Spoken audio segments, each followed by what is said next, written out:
Hello दोस्तों, मैं SK Modi imperial youth classes की ओर से आप तमाम दोस्तों का हार्दिक स्वागत करते हैं।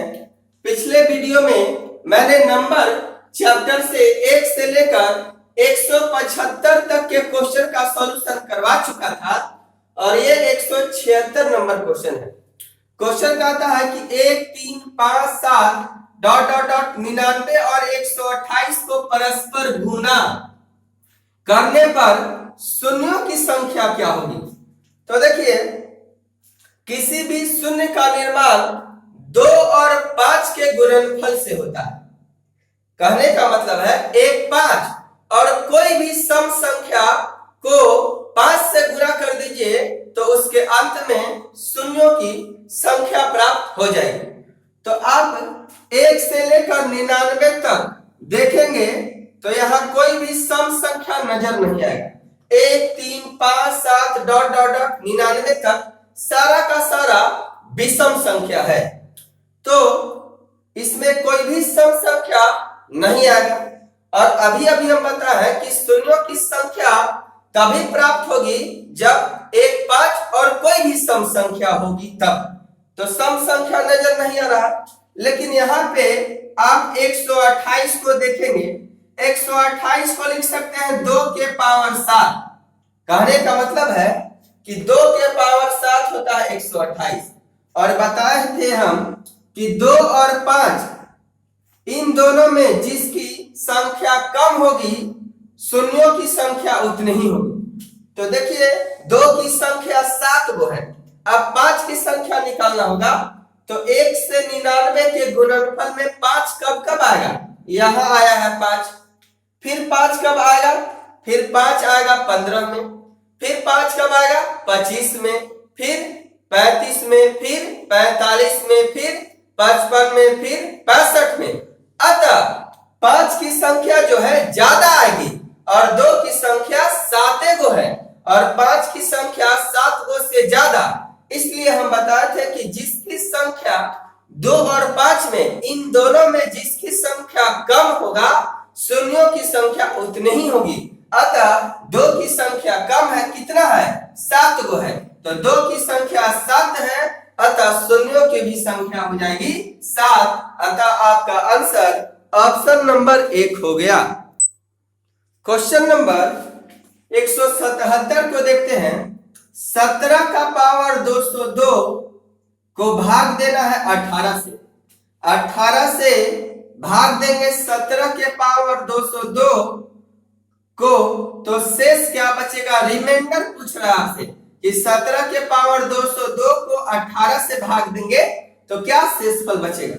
तो देखिए, जो तरीका हम अभी आपको बताएंगे वह बिल्कुल ही नया कंसेप्ट होगा। अच्छे से समझने का प्रयास करेंगे। हमेशा इन दोनों के बीच में एक अंतर होना चाहिए। तो देखिएगा 18 और 17 के बीच में अंतर कितना है, 1। अब इस 17 को इस रूप में लिखना है कि यह 18 से कट जाए, तो इस 17 को हम लिख सकते हैं ऐसे 18 माइनस 1। 18 में से 1 घटेगा 17, मान में किसी तरह का परिवर्तन भी नहीं हुआ और भाग देना है हमको 18 से। अब पावर का क्या फंडा है, आइए समझिए। अगर पावर वाली संख्या इवन नंबर होगी तो उसका मान रखेंगे 2 और ऑड नंबर होगी तो उसका मान रखेंगे 1। आइए समझते हैं। यह है 202 इवन नंबर, तो इवन के जगह रखना है 2।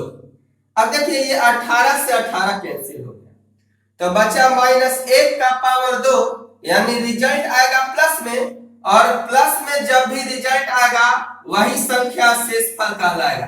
यानी इस क्वेश्चन का जो आंसर हो गया वह आपका 1 हो गया, ऑप्शन नंबर 1। क्वेश्चन नंबर 178 को देखते हैं। 25 के पावर 25 को 26 से भाग देंगे तो रिमाइंडर क्या बचेगा, शेषफल निकालना है। अभी बताएं कि यह तरीका तभी काम करेगा जब हर और अंश के बीच का अंतर 1 होगा। तो 26 और 25 के बीच का अंतर 1 आ रहा है। अब इस 25 को ऐसे लिख सकते हैं 26 माइनस 1 और भागा 26। देखिए 26 में से 1 हटाएंगे 25, मान में किसी तरह का परिवर्तन नहीं आएगा। और पावर है 25 विषम संख्या, और विषम संख्या के लिए लिख देना है पावर में 1। अब आगे समझिए, ये 26 से 26 कैंसिल हो गए। -1 का पावर 1 यानी रिजल्ट आएगा माइनस में। तो रिजल्ट जब भी आएगा माइनस में, हम क्या करेंगे कि नीचे वाले संख्या में से जो आया है मान उसको घटा देंगे, क्योंकि रिजल्ट माइनस में आया है। माइनस में आएगा रिजल्ट तभी ऐसा करेंगे। तो 26 में से 1 घटाएंगे 25, अतः आपका शेषफल आ जाएगा 25, ऑप्शन नंबर 2। क्वेश्चन नंबर 179 को देखते हैं। 13 का पावर 143 प्लस 143 को भाग देना है 14 से और शेष निकालना है। तो हम बताए हैं कंडीशन कि दोनों के बीच में अंतर 1 होना चाहिए, अंतर 1 है। तो इस 13 को हम लिख सकते हैं 14 माइनस 1। 14 में से 1 हटाएंगे 13, और यहां लिखा हुआ है 143 और भाग देना है 14 से। पावर है 143, विषम संख्या है, और विषम संख्या के लिए लिख देना है 1। अब क्या करेंगे, यह 14 से 14 कैंसिल हो गए, तो -1 का पावर 1 यानी रिजल्ट आएगा माइनस में। तो जब रिजल्ट आता है माइनस में, तो नीचे वाली संख्या में से 1 को घटा देते हैं। तो 14 में से 1 घटा दिए 13 और प्लस 143 और भाग देना है 14 से, क्योंकि यह 14 का बटा ये भी है और ये भी है, यानी 14 से इसको भी भाग देना है और इसको भी भाग देना है। अब क्या करेंगे, 13 और 143 को जोड़ दीजिएगा तो आ जाएगा 156 और भाग देना है 14 से। तो 14 एकम 14, 14 एकम 14, शेष आ जाएगा 2, शेष आ जाएगा आपका 2। क्वेश्चन नंबर 180 देखते हैं। 8 का पावर 2 प्लस 8 के पावर 3 प्लस 8 के पावर 4 को भाग देना है 7 से और शेषफल ज्ञात करना। तो हम बताए हैं कि इन दोनों के बीच का अंतर होना चाहिए 1। देखिए 8 और 7 के बीच का अंतर है 1।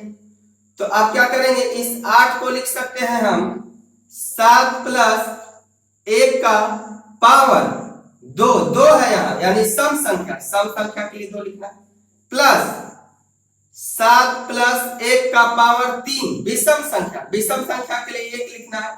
फिर 7 प्लस 1 का पावर सम संख्या के लिए 2 लिखना है और भाग देना है 7। देखिए 7 में 1 जोड़ दिए 8, 7 और 1 8, 7 और 1 8। अब इस 7 से 7 कैंसिल, 7 से 7 कैंसिल, 7 से 7 कैंसिल, बचा 1 1 1 का पावर है प्लस में है, रिजल्ट आएगा प्लस में, यानी जोड़ देंगे 1 1 2 2 और 1 3। अतः इस क्वेश्चन का आंसर 3 हो जाएगा, अतः आपका शेषफल 3 होगा। क्वेश्चन नंबर 181 को देखते हैं। 2 के पावर 256 को भाग देना है 17 से भाग देना है। तो आपको बताए थे कि इन दोनों के बीच का अंतर 1 होना चाहिए। आप बताइए 2 और 17 के बीच का अंतर 1 आएगा? जी नहीं, 15 आएगा। तो 1 लाने के लिए इसमें किसी तरह का परिवर्तन करें। 2 के पावर 256 को हम लिख सकते हैं 2 के पावर 4 का पावर 64 और भाग देना है 17 से। अब देखिए 2 के पावर 4 कितना 16 और 16 चौका, यहाँ 64 चौका 256, पावर में किसी तरह का परिवर्तन नहीं। 2 के पावर 4 16 और यहाँ 17, 16 और 17 के बीच का अंतर 1 आ रहा है, मान भी संतुष्ट हो गया। तो ये क्या है, यहाँ पे 16 है, तो इस 16 को ऐसे लिख सकते हैं 17 माइनस 1। 17 में से 1 गया 16 पावर है सम संख्या इवेन नंबर, तो इवेन नंबर की जगह लिखना है 2 और भाग देना है 17 से।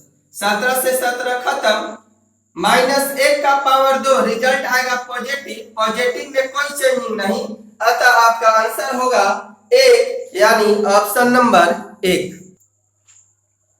क्वेश्चन नंबर 182 को देखते हैं।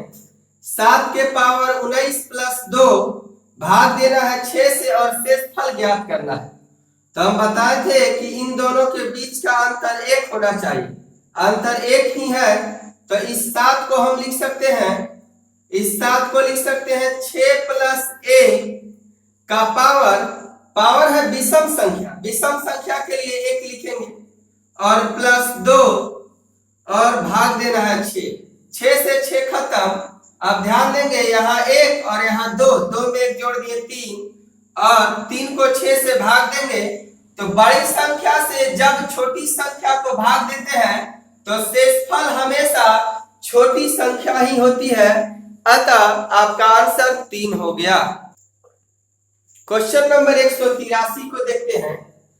7 का पावर 6n माइनस 6 का पावर 6n निम्न में से किससे विभाज्य नहीं है, जबकि n बराबर n ग्रेटर देन 0, यानी n का मान 0 होना चाहिए। तो आइए n, इसलिए n का मान 0 से बड़ा, n बराबर 1 रख के देखते हैं।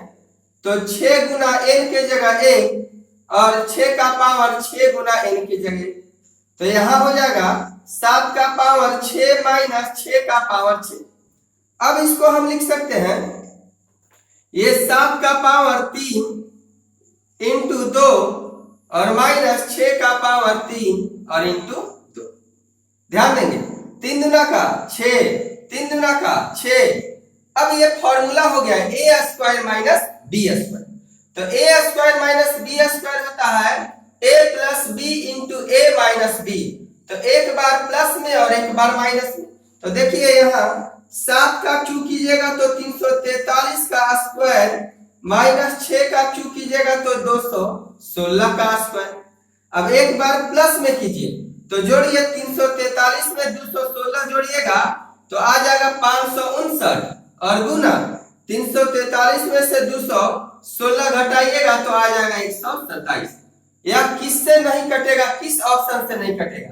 13 से कट जाएगा, 127 से 127 कट जाएगा, 559 से कट जाएगा, किससे नहीं कटेगा? 612 से नहीं कटेगा, अतः आपका आंसर ऑप्शन नंबर 4 हो गया। क्वेश्चन नंबर 184 देखते हैं। 7 का पावर 19 से एक कम संख्या किससे विभाज्य है? तो 7 के पावर 19 से एक कम संख्या, एक कम कर दी। अब एक फॉर्मूला होता है a का पावर m माइनस b का पावर m बराबर a माइनस b होता है। दोनों का पावर बराबर रहना चाहिए। तो इसको लिख सकते हैं 7 का पावर 19 माइनस 1 का पावर 19। 1 का पावर 19 मतलब क्या? 1। तो पावर दोनों का बराबर हो गया, तो यहाँ a माइनस b। तो a माइनस b का मतलब a मतलब 7 और b मतलब 1। 7 में से गया 6, अतः आपका आंसर ऑप्शन नंबर 1 हो गया।